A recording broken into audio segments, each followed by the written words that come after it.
Ok, mis hermanos, entonces estamos dentro de los temas que estamos tratando respecto a el capítulo 5. Estamos ahora en la relación de la providencia con el hecho del pecado, ¿no? Estamos, este punto 2 lo estamos viendo basados en lo que es los párrafos 4, 5 y 6. Y basados en esos párrafos que ya hemos leído, pues estamos hablando, con base en el párrafo 4, la relación de la providencia con el pecado en general. Ya lo vimos. Ya vimos con base en el párrafo 5 la relación de la providencia con el pecado en los hijos de Dios. Hace 8 días fue que vimos esta parte al respecto, ¿no? La relación de la providencia con el pecado de los hijos de Dios, y que si bien obviamente mencionamos que el pecado de los hijos de Dios no está fuera de la voluntad del Señor, no, obviamente no está fuera de ese propósito divino, no significa que tengamos el permiso a pecar o que nuestra posición ante el pecado simplemente sea, pues bueno, ya estaba en la providencia, así que ¿qué más podemos hacer? Al final íbamos a pecar.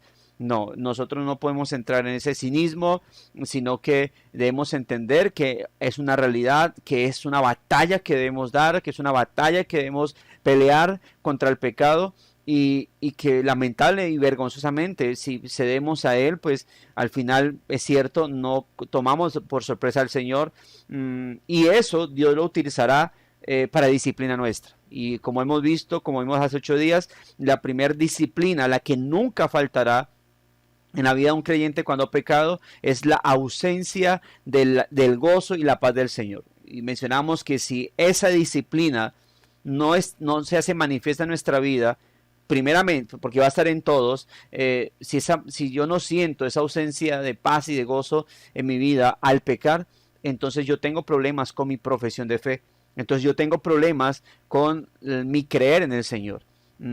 Debe frustrarnos el pecar delante del Señor. Debe haber una frustración en nuestra vida. Si esa frustración no está, tenemos problemas. En medio aún del deleite pecaminoso del pecado, debemos añorar y estar rogando al Señor que nos saque de ahí, que podamos vencer esos pecados, que podamos vencerlos en el nombre del Señor, y finalmente pues estar viviendo para su gloria y luchar y combatir lo más que podamos en esta tierra mientras duremos. Obviamente no estamos llamados a alcanzar la perfección, no vamos a lograrla. Si alguien lo logra, gloria al Señor, pero yo soy de los que creo que la perfección se alcanzará cuando Cristo venga por segunda vez, y tanto aquellos vivos creyentes como aquellos que fallecieron sean revestidos de un cuerpo glorioso, y entonces todos nosotros seremos revestidos de perfección y podemos entonces vivir una vida perfecta ante los ojos del Señor. Mientras tanto, debo de entender que el pecado obviamente es latente, y vimos varias cosas, ¿no? Respecto a la relación de la providencia divina con el pecado de los hijos. Lo primero que vimos es que el pecado en los creyentes será para disciplina y santificación divinas. Y vimos que hay 6 con base a lo que es en el párrafo 5, la primera parte de este párrafo, que está dividido en 2 partes. Vimos que esos propósitos de santificación, de disciplina y santificación, se ve en el hecho de pues que son disciplinados por sus pecados, que a través de ellos se les revela la fuerza oculta, la corrupción y el engaño de sus corazones, humillarlos, llevarlos a una dependencia de Dios más íntima y constante para su apoyo en Él, hacernos más vigilantes contra todas las ocasiones futuras del pecado, y pues para otros fines santos y justos que Dios sabrá cuáles serán. Pero sabemos que Dios siempre obrará ahí para disciplina y santificación. Lo segundo, con base a la segunda parte del párrafo 5, es que obviamente el pecado de los creyentes no está fuera del propósito de Dios, y que eso, si bien el enemigo, nuestra naturaleza estará deleitosa por el pecado, los enemigos de nuestra alma, como son Satanás o los demonios, estarán felices por causa de nuestro pecado, bueno, y quererán o nos mirarán como derrotados y fracasados. Esto no sucede así ante los ojos del Señor. Porque ante los ojos del Señor, mis amados hermanos, Él todo estamos bajo su control. Y Él verá qué va a hacer, de qué forma nos va a disciplinar, de qué forma nos va a llevar a la santificación. Pero como dije, como mencionamos, lo primero y siempre será quitando ese gozo, quitando esa paz de nuestra vida como creyentes, porque es obvio que es lo que sintamos al Espíritu Santo ser contristado. Ya mirará Dios cómo trabajará con nuestra vida ante esos pecados que están ahí, ¿no? Y hace 8 días cerramos incluso con el texto, con esa promesa de Romanos 8:28. Y sabemos que a los que aman a Dios todas las cosas le ayudan a bien. Esto es a los que conforme a su propósito son llamados. Y dentro de todas las cosas, mis hermanos, está el pecado. Ahora, como mencionamos, ¿cuál es el argumento de Pablo para determinar, o ese argumento que Pablo recibe bajo inspiración divina para determinar que todas las cosas ayudarán a bien a los que conforme al propósito de Dios son llamados, a los que aman a Dios? Es que a los que antes conoció, Dios los predestinó para ser hechos conforme a la imagen de su Hijo Jesucristo. Es decir, nosotros estamos dentro de ese plan redentor divino. La predestinación, es decir, la elección y la predestinación tiene como objetivo transformar a esos elegidos en hijos que llevan la imagen de Cristo el Señor. Y si eso fue lo que Dios predeterminó, y si eso fue lo que Dios decretó, lo que Dios estableció en su santo consejo desde la eternidad, así va a ser, amados hermanos. Y nada, absolutamente nada, ni nadie, ni lo presente, ni lo futuro, ni ángeles, ni potestades, ni la vida, ni la muerte, ni nosotros mismos, ni nuestro pecado va a interrumpir ese propósito divino. Así que entendemos entonces que aún dentro de nuestro pecado está la providencia del Señor. Ahora, si usted es un hijo de Dios y usted quiere creer que, bueno, no importa si peco, no pasa nada, ya hoy soy elegido, permítame decirle que si usted es un hijo de Dios, pues usted llevará severos castigos. Así que, obviamente, ruegue al Señor más bien que le conceda su gracia para que usted pueda batallar, pelear la buena batalla. Siempre, cada día de su vida, pelear la buena batalla contra esos pecados. Y ahora, obviamente, entraremos a el tercer punto de el tercer subpunto de este punto 2 del capítulo 5. Es decir, recuerde, estamos viendo en el capítulo 5 3 puntos. Estamos en el segundo punto. Y de este segundo punto, pues estamos ahora en el tercer punto, llamado o titulado la relación de la providencia con el pecado en los impíos. Esto basado en el párrafo 6. Y quiero que leamos nuevamente, yo sé que usted lo tiene ahí, espero tenga la confesión ahí. Y vamos a leer el párrafo 6 para tener en cuenta este texto. Así que se lo voy a compartir para que estemos leyéndolo todos. Dice el párrafo 6. Dice: en cuanto a aquellos hombres malvados e impíos a quienes Dios, como juez justo, ciega y endurece a causa de su pecado anterior, no solo les niega su gracia, por la cual podría haber iluminado su entendimiento y obrado en sus corazones, sino que también algunas veces les retira los dones que tenían y los deja expuestos a las cosas que su corrupción convierte en ocasión de pecado.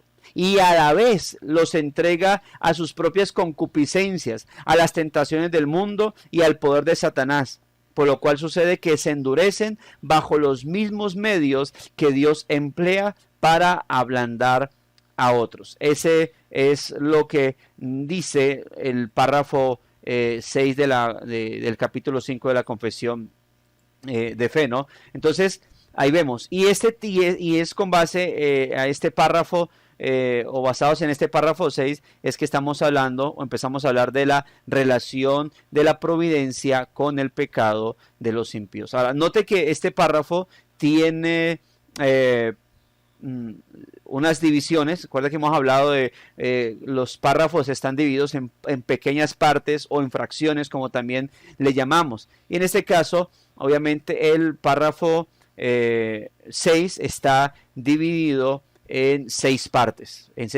Y debido a que está dividido en 6 partes o fracciones, pues con base a esas divisiones vamos a ver 6 puntos de este tercer punto de lo que es el segundo punto del capítulo 5, ¿no? Así que vamos a ver seis subpuntos. Miren que estamos viendo el párrafo 5, para que no vamos a confundirnos, el párrafo 5, el capítulo 5, tiene 3 puntos. ¿Sí? Lo que la Biblia nos habla acerca de la providencia, o lo que la confesión de fe nos enseña acerca de la providencia más bien. Punto 2, la providencia relacionada con el hecho del pecado. Y lo tercero que vamos a ver es la relación de la providencia con el cuidado de la iglesia.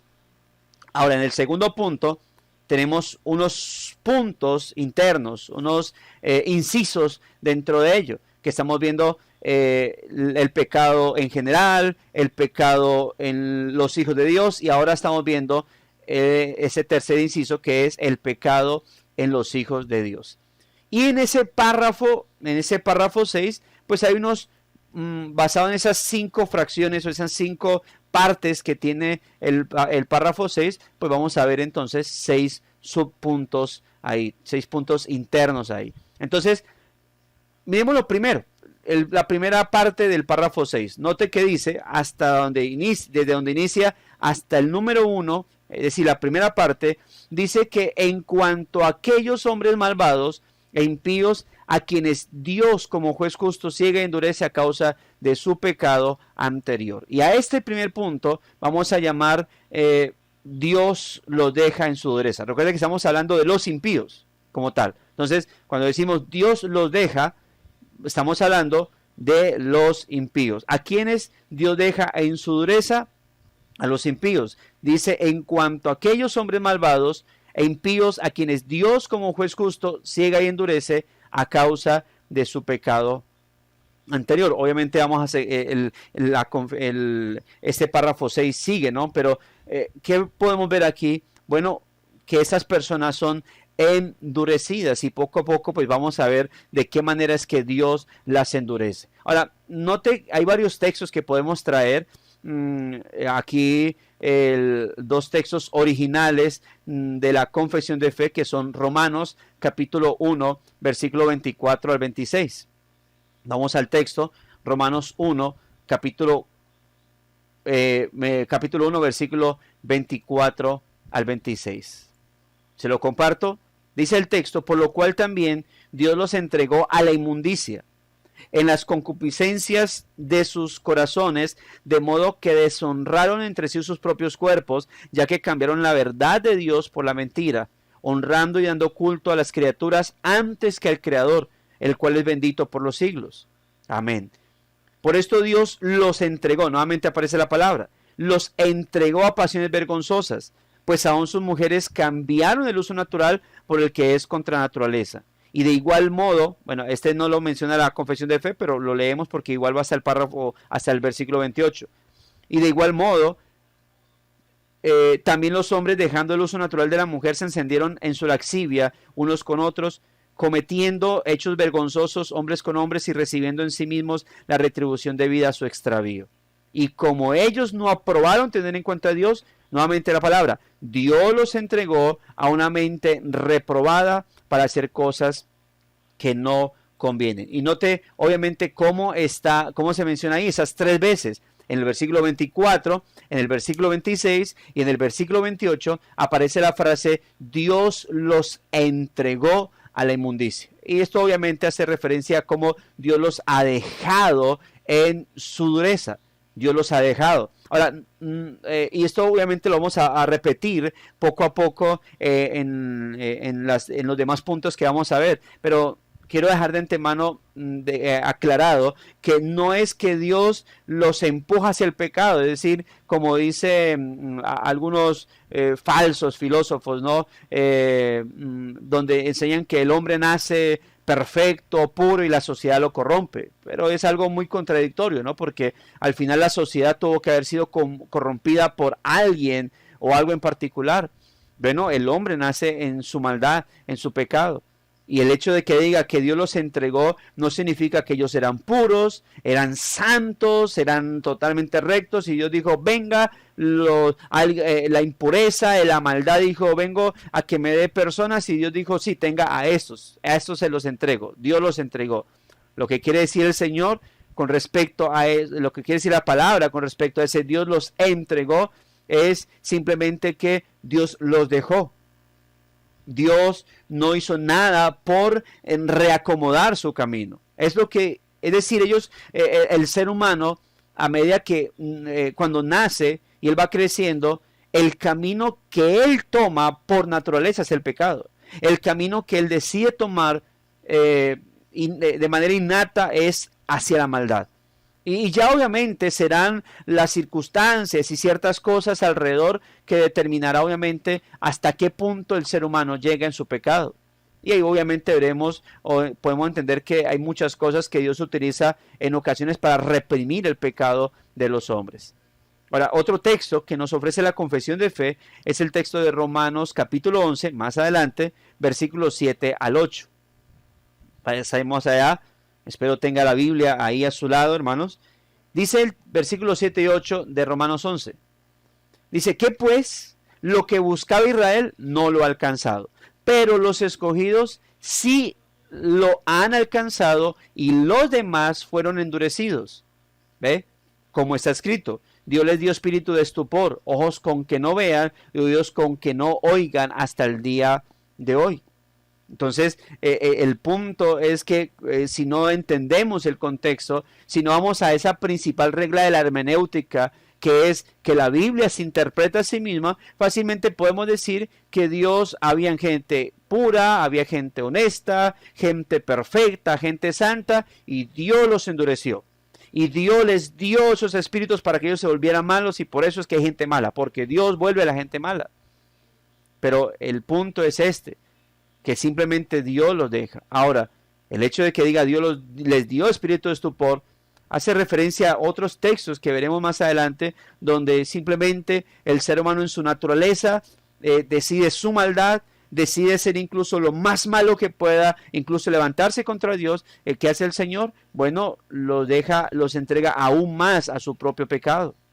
Pero lo que vemos en este primer punto entonces es Dios lo deja en su dureza. ¿Qué pasa? ¿Cuál es la relación de la providencia con el pecado de los impíos? Lo primero es que es a causa de Dios, no porque Él los empuje a pecar, sino porque simplemente en su providencia ha determinado no hacer nada por ellos. En su providencia lo que vemos es el cumplimiento de su decreto. Dios determinó no hacer nada por esos impíos. Ahora, no sabemos si todos los impíos que están entregados en su maldad, al final morirán como impíos. ¿Cuántos de nosotros tal vez nos vieron y dijeron, no hay nada que hacer con esa persona, no hay nada que hacer con ese hombre, con esa mujer? Y pudiésemos ver desde este punto de vista que que simplemente podíamos pensar o asimilar que éramos personas que al final éramos tan duros que moriríamos ya en nuestro pecado. ¿Y qué hizo Dios? Transformó, operó milagrosamente.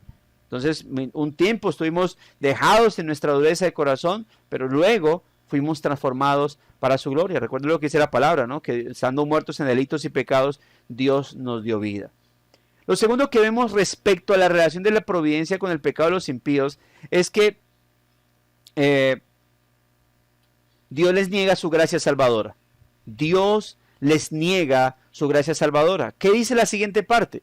En conexión con la primera parte que leímos. En cuanto a aquellos hombres malvados e impíos a quienes Dios, como juez justo, sigue y endurece a causa de su pecado anterior, no solo les niega su gracia, por la cual podía haber iluminado su entendimiento y obrado en sus corazones. Obviamente va a decir otra parte importante, pero lo que nos encontramos aquí es que hace Dios con esas personas, les niega su gracia.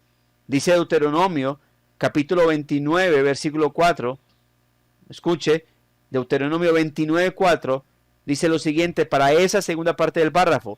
Pero hasta hoy Jehová, en su contexto, está hablando Moisés, de cuál ha sido el comportamiento de este pueblo, y dice, pero hasta hoy Jehová no os ha dado corazón para entender, ni ojos para ver, ni oídos para oír. Esto es junto con la sentencia de cómo aquellos que salieron de Israel, de Egipto, a excepción de Josué y Caleb, ninguno entraría a la tierra prometida, a la tierra de Canaán. por causa de su dureza. Y mira lo que nos encontramos. Pero hasta hoy Jehová no os ha dado corazón para entender, ni ojos para ver, ni oídos para oír. Entonces, ¿qué hace Dios? Niega su gracia. Esto obviamente nos lleva a conectar esto con el primer punto. Dios los deja en su dureza.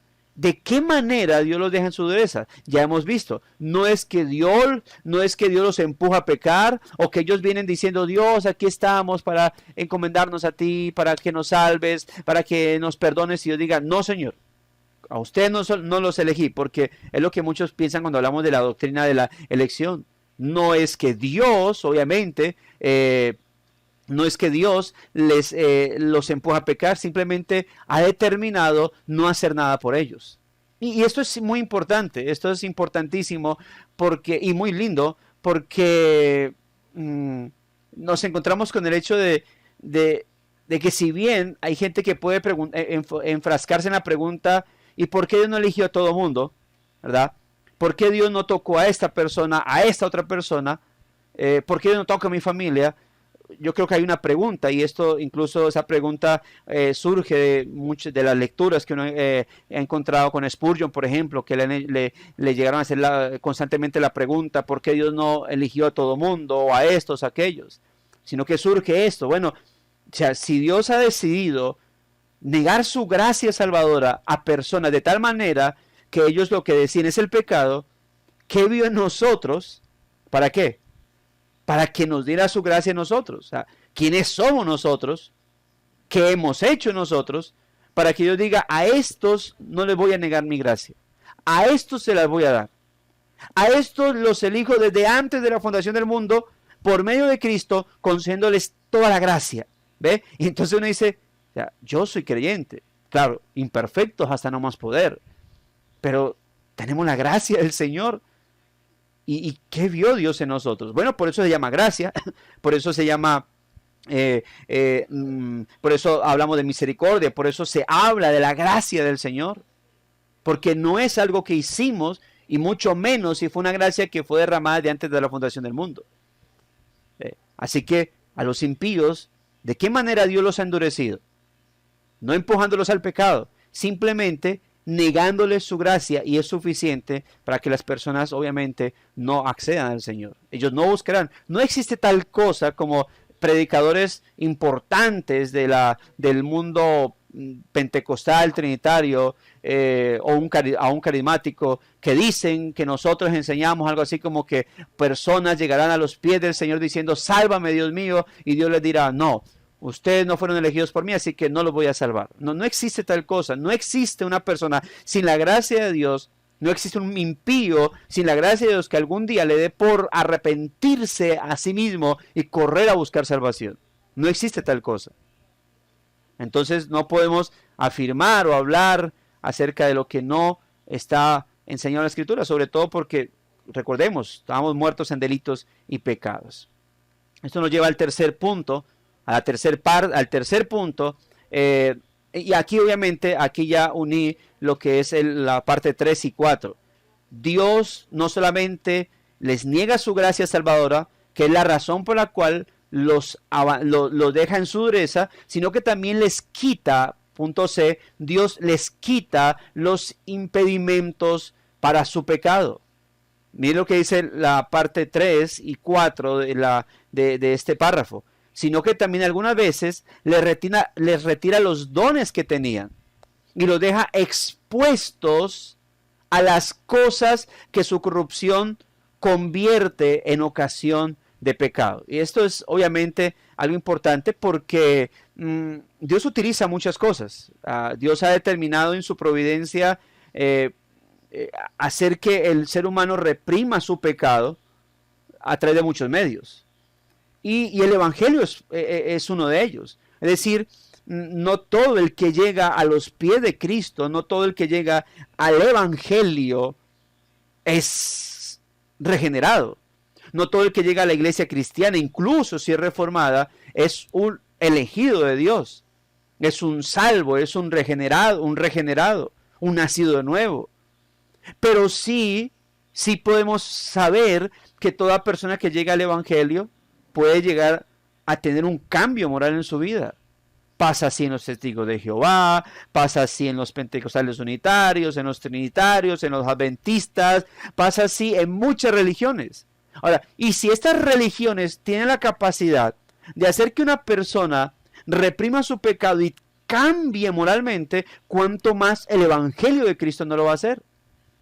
Si estos grupos, estos centros de rehabilitación, que a veces están enfocados en metodologías humanistas, si estos centros de rehabilitación para alcohólicos, para fumadores, pueden llegar a cambiar a una persona, que este deje de tomar, que este deje de fumar, que estos dejen de ceder a las drogas, ¿cuánto más el Evangelio no puede hacerlo? No va a poder hacerlo.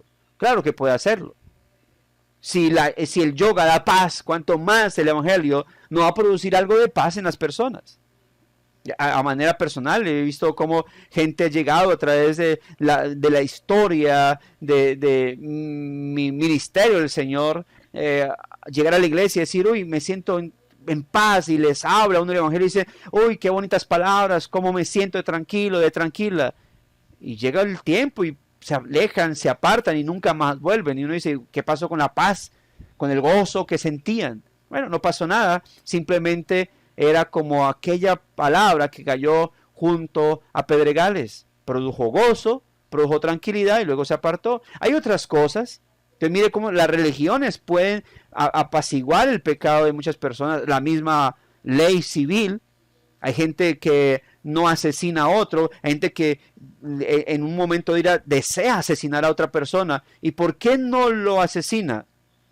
No porque él piense, no lo voy a hacer porque la escritura dice, no matarás. Dios dice que no mate, y si yo mato a esa persona estaré ofendiendo el santo nombre del Señor y estaré en pecado contra Dios. No, a muchas personas dicen, no lo voy a matar porque me pueden coger preso.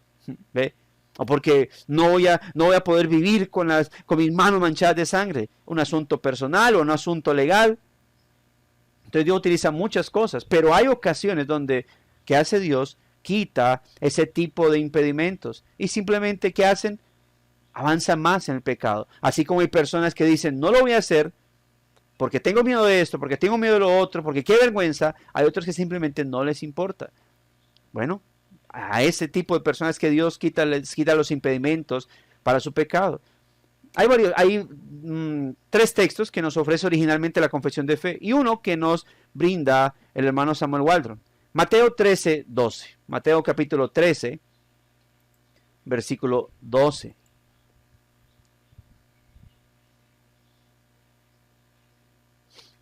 Este texto dice, porque a cualquiera que tiene se le dará y tendrá más, pero el que no tiene aún lo que tiene le será quitado, haciendo referencia en cómo en muchas ocasiones, bueno, hay personas que pueden tener, un ejemplo de esto lo vimos bastante en el pueblo de Israel, como obviamente ellos, a pesar de todas las gracias divinas que tuvieron, por ejemplo, el pueblo de Israel cuando salió de Egipto, todo ese tipo de cosas, y aún así, ¿qué dice? Bueno, Dios los dejó en su pecado, les retira su gracia y antes les da espíritu de estupor, oídos con que no oigan, corazón con que no crean, ojos con que no vean. Entonces, y el texto que nos ofrece el Samuel Waldron, Mateo 25-29, es un texto paralelo, o es una frase paralela a lo que dice Mateo 13-12, ¿no? Aún al que tiene se le dará, y al que no tiene aún lo que tenga se le será quitado. Veamos otros 2 textos. Aquí dice Deuteronomio 2:30, Deuteronomio capítulo 2, versículo 30. Vamos a leerlo.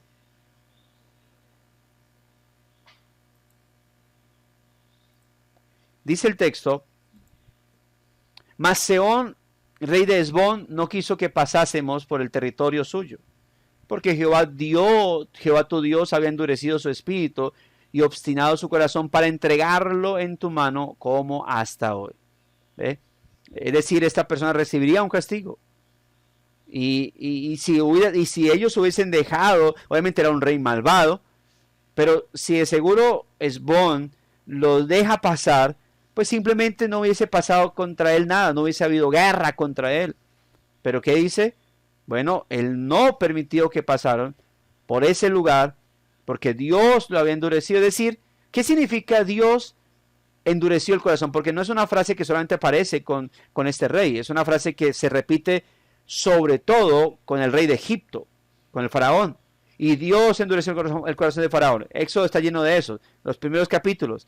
Y Dios endureció el corazón de Faraón. Y Dios endureció el corazón de Faraón. Y Dios endureció el corazón de Faraón. ¿Qué significa Dios endureció? Para que si lo pudiésemos leer en otra frase. La otra frase como pudiésemos leerlo es en esta. Y Dios no quiso ablandar el corazón de Faraón. En este caso, Dios no quiso ablandar el corazón de Esbón. Así que, ¿qué pasó? Bueno, ¿y por qué no lo quiso ablandar? Para más adelante entregarlo en las manos del Señor, en las manos de ellos, perdón, para que lo derrotaran y lo sacaran. Igual era un rey perverso. El otro texto que tenemos es el de Segundo de Reyes, capítulo 8. Versículos 12 y 13, el otro texto que nos ofrece la confesión de fe. Dice, entonces le dijo a Asael, ¿por qué llora mi señor? Y él respondió, porque sé el mal que harás a los hijos de Israel. A sus fortalezas pegarás fuego, a sus jóvenes matarás a espada. Y estrellarás a sus niños, y abrirás el vientre de sus mujeres que estén encintas. Y Asael dijo, pues, ¿qué es tu siervo, este perro, para que haga tan grandes cosas? Y respondió Eliseo, Jehová me ha mostrado que tú serás rey de Siria. Ahora, eso es interesante porque si usted nota, al principio, obviamente él no asume esto. O sea, ¿eso qué es lo que está diciendo? ¿Qué es lo que está? O sea, si yo no tengo esa intención, si eso no es lo que yo quiero hacer. Pero si seguimos la historia de Asael, sube el poder, su corazón se llena de codicia, de avaricia, de ira, y termina convirtiéndose en un ser sanguinario, sobre todo contra los israelitas. Ahora, eso no es extraño porque creo que todos hemos conocido historias de personas que cambiaron de un momento a otro. Los lugares donde me crié, tuve que ver muchos casos de personas jóvenes con los que estudié, y cuando estábamos en primaria, en primero, segundo, tercero de primaria, éramos esos niños juguetones, eso sí, groseros, mentirosos, pero luego crecimos y muchos se convirtieron en sicarios, en ladrones, niñas con las que estudiamos en prostitutas. Algo ocurrió. Nunca sus mamás, sus papás, nunca se imaginarían que su hijo se convertiría en eso que se convirtieron.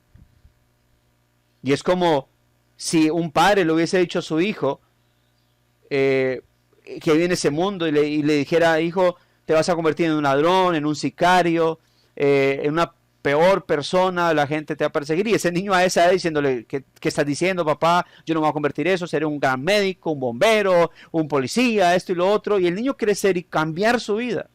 Bueno, la vida está llena de ese tipo de cosas.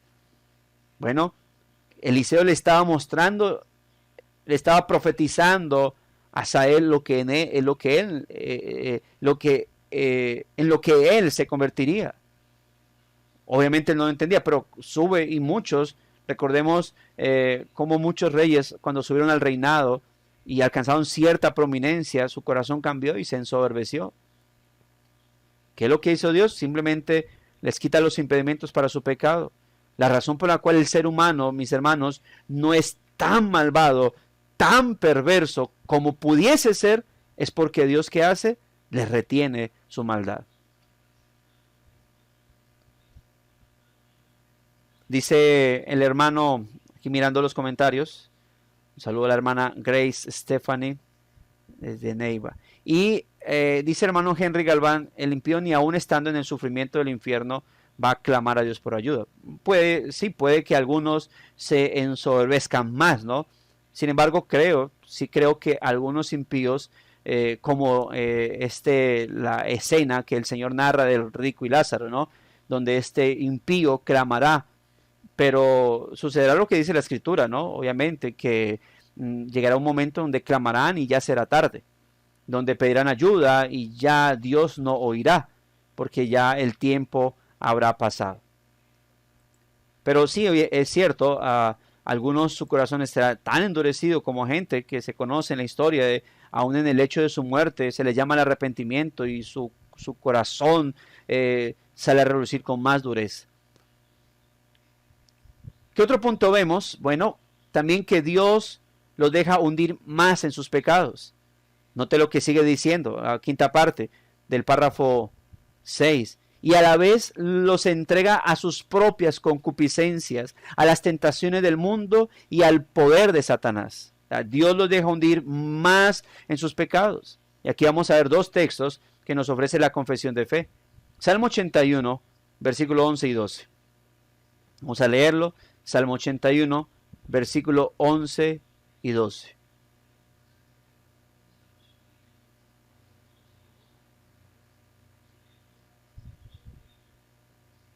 En el caso de Mateo 13, 12, bueno, aún el quitar el escaso conocimiento de Dios es parte de eso, ¿no? Dios quita los impedimentos para su pecado. Ahorita, por eso estamos hablando de cómo el Evangelio puede llegar de una otra manera, reprimir el pecado de personas. Lamentablemente, eso para mucha tristeza lo digo, he visto crecer jóvenes que mientras estuvieron ahí, estaban ajenos al mundo, ajenos al pecado, entendiendo que obviamente obviamente no deben huir de ello. Y llega un punto donde, a pesar de todo el conocimiento que tienen respecto a Dios, se entregan al pecado, a pesar de todo ello. Y se entregan al mundo y se entregan a las cosas de este mundo, como dice la parte, obviamente, que estamos leyendo ahora de la confesión, esta quinta parte, ¿no? Y a la vez los entrega a sus propias concupiscencias, las tentaciones del mundo y al poder de Satanás. Así que ese conocimiento que ellos tenían de Dios termina no sirviéndoles para nada. En su momento les reprimió a los jóvenes o a personas adultas. En su momento dijeron, no voy a hacer esto porque la Biblia dice esto, pero llega un punto donde dice, ya no quiero más y me entrego al pecado, me entrego a la maldad. Entonces tiene que ver, cuando se habla de quitar el escaso conocimiento que tienen de Dios, bueno, tiene que ver con eso que mencionamos acerca de quitando los impedimentos para su pecado. Como en ocasiones Dios puede quitar incluso cualquier otro tipo de cosas que Dios tenga, su propia moralidad. Gente que en su momento dijeron, no quiero hacer esto porque no, eso es muy feo, esto es muy malo. Y de esa manera Dios reprimía el pecado de estos impíos. Hasta que dice, no más. Y una ira, una frustración convirtió a una mujer en prostituta, en prepago como le llaman, o una frustración convirtió a una persona, o un hombre en ladrón, o en sicario, en fin. Dios quítalo y los entrega más a su propio pecado. Entonces, obviamente, tiene que ver con el escaso conocimiento de Dios. En el caso de personas como lo que leíamos ahorita, de la persona, aquella persona cuya palabra, cuyo corazón era como pedregales, recién en el momento la palabra con gozo, pero luego por causa de la aflicción esa palabra es ahogada y se pierde y se van. Estamos entonces en Dios los deja hundir más en sus pecados. Salmo 81, versículo 11 y 12 dice, pero mi pueblo no oyó mi voz, e Israel no me quiso a mí. Pero note lo que dice, Salmo 81, 11 y 12. Los dejé, por tanto, a la dureza de su corazón. Caminaron en sus propios consejos. Los dejé. ¿Qué significa los dejé? No quise hacer nada por ellos. Y esta frase es dura.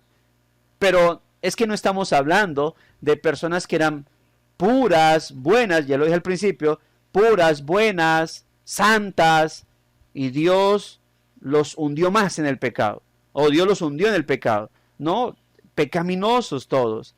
Su naturaleza, el ser humano por naturaleza, a medida que está muerto en delitos y pecados, y por eso a medida que crece, su inclinación es hacia la maldad, hacia el pecado, de una u otra manera. Entonces dice, mi pueblo no oyó mi voz, Israel no me quiso a mí, lo dejé por tanto a la dureza de su corazón. Mire este texto de 2 Tesalonicenses, capítulo 2. 2 Tesalonicenses, capítulo 2, versículo 10 al 12. Un texto bastante conocido también. Dice, y con todo engaño e iniquidad para los que se pierden, por cuanto no recibieron, que dice, el amor de la verdad para ser salvos. Por esto Dios les envía un poder engañoso para que crean en la mentira, a fin de que sean condenados todos los que no creyeron a la verdad, sino que se complacieron en la injusticia. Hay un punto donde rechazan tanto la verdad, se niegan tanto a la verdad, que al final entonces son entregados al engaño. ¿Cuántas personas les predicamos, les hablamos del evangelio, y al final siempre rechazaron y terminaron en una secta? Terminaron en otro lugar, que uno dice, pero tanto que se les habló, y mire dónde quedaron, mire dónde terminaron. Eso pasa. Rechazan tanto la verdad que al final, ¿qué hace? Les envía por engañoso. O gente que se enreda más en el mundo todavía, se mete más en el mundo. Bueno, eso es lo que ocurre y lo que pasa al final. Es como si esas personas estuvieran desprotegidas para llevar a cabo, para alguna pizca de redención en ellos. O sea, si Dios no hace nada, lo único con lo cual se van a encontrar esas personas es posibilidades a mayores pecados. El último punto, aquí terminamos, es la gracia divina la que hace la distinción entre hijos de Dios e impíos. Dice, por lo cual sucede que se endurecen bajo los mismos medios que Dios emplea para ablandar a otros. En Éxodo, mencionado ahorita incluso, todas las veces que hace referencia a ese texto de y yo endureceré el corazón de Faraón y multiplicaré en la tierra de Egipto mis señales y mis maravillas. Y hablaba acerca de este texto en particular, ahorita, de todas las veces que aparece y yo endureceré el corazón de Faraón, yo endureceré el corazón de Faraón. Entonces, ahí tenemos ese texto en particular, cómo hace referencia yo endureceré, y como dije ahorita, ¿qué significa yo endureceré el corazón de Faraón? Sino que se traduce como yo no ablandaré el corazón de Faraón, sino que lo dejaré endurecido. Eso es lo que significa. No es que el corazón de Faraón, según Éxodo 7.3, 8.15, 8.32 y demás, no significa que el corazón de Faraón era blando y Dios entonces lo endureció. No, simplemente significa, ¿qué cosa? Que Dios no quiso ablandarlo. Él ya estaba duro y por lo tanto entonces sucedió esto. Hay otros textos que podemos encontrar, por ejemplo, que nos brinda la confesión de fe. Isaías capítulo 6, versículo 9 al 10. Vamos a leerlo. Isaías capítulo 6, versículo 9 al 10. Dice el texto. Y dijo, anda y di a este pueblo, oíd bien y no entendáis. Ved por cierto, mas no comprendáis. Engruesa el corazón de este pueblo, agrava sus oídos y ciega sus ojos para que no vean con sus ojos, ni oiga con sus oídos, ni su corazón entienda, ni se convierta y haya para él sanidad. Ese es el texto que nos encontramos. Fuerte, sin duda alguna, pero recordando obviamente que lo que hace la distinción entre los hijos de Dios y los impíos es su gracia. Es la gracia la que hace que las personas, los ojos de las personas espirituales, los ojos espirituales de las personas sean abiertos, los oídos espirituales de las personas sean abiertos. Es la gracia divina lo que hace que una persona pueda correr hacia el camino de la salvación. Es eso. Es esa misma gracia que al estar ausente es la que hace que una persona siga muerta en sus delitos y pecados. Y mire, para finalizar ese texto de Primera de Pedro capítulo 2, versículo 7 y 8. Primera de Pedro capítulo 2.